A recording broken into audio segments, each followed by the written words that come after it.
Please, stop pushing, I really can't take it anymore. The concert venue was packed with people, but the man behind me was clinging to me like a leech. And of all things, I was wearing a miniskirt today, which only encouraged him to take advantage of the situation. He actually lifted my skirt, pressing tightly against my buttocks. Just then, someone in front of me bumped into me, and I stumbled backward. The next second, I felt something slide in, and my body instantly froze. My name is Mandy, a die-hard fan. So, in order to be noticed by my idol in the crowd, I completely went all out today. I not only wore the heaviest makeup, but also my most daring outfit. A deep V-neckline revealed a dazzling expanse of white skin, swaying with every step. The bottom half consisted of a miniskirt that barely covered my thighs, paired with pure white stockings that tightly hugged my legs. I was certain I was the most eye-catching person in the entire venue. But when I arrived at the venue, reality hit me hard. The entire stadium was packed to the brim, and I was instantly swallowed by the surging crowd. Forget about my idol noticing me, I couldn't even move an inch. All I could do was desperately stand on my tiptoes and scream at the top of my lungs, "Husband, take me away." Unexpectedly, this innocent remark attracted the worst kind of trouble. My idol didn't notice me, but it attracted a disgusting pervert. After I shouted those words, I felt someone behind me bumping into me repeatedly. At first, I thought it was just accidental contact due to the crowd. After all, bumps and jostles are normal in such a place.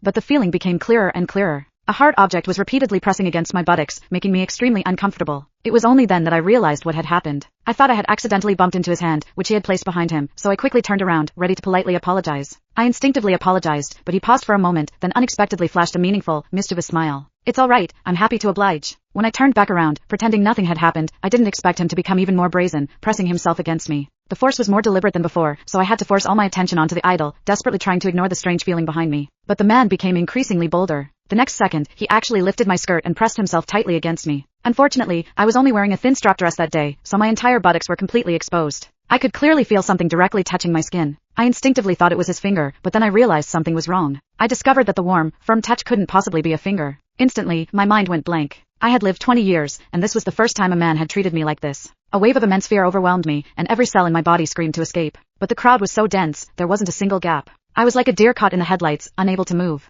I instinctively tensed my entire body, trying to resist the fear with my rigid posture. The moment my buttock muscles tightened, I inadvertently clamped down on that so-called finger, and a strange tingling sensation instantly spread through me, making my face flush. What confused me even more was that I didn't reject this feeling. In fact, deep down, a hidden sense of anticipation arose. The man behind me obviously took this as tacit consent, so he became even more audacious, repeating the action several times until the foreign sensation could no longer be ignored. I'm a sheltered college student, always following the rules, but today, at a crowded concert, I was manipulated by a complete stranger. Instantly, an indescribable feeling of humiliation surged through me. I wanted to cry out, but my throat felt like it was being squeezed by an invisible hand. I couldn't make a sound. Even worse, the force behind me pressed the thin strap tightly against my body, and a strange, sharp pain spread through my limbs, lingering stubbornly. The next second, I involuntarily let out a soft moan. The immense shame made me want to disappear on the spot, so I bit my lip hard, desperately suppressing the sound that threatened to escape, my throat aching. The deafening music and the frantic screams around me became his perfect cover. Everyone's attention was focused on the stage. Click the link in my bio to get the full story for free.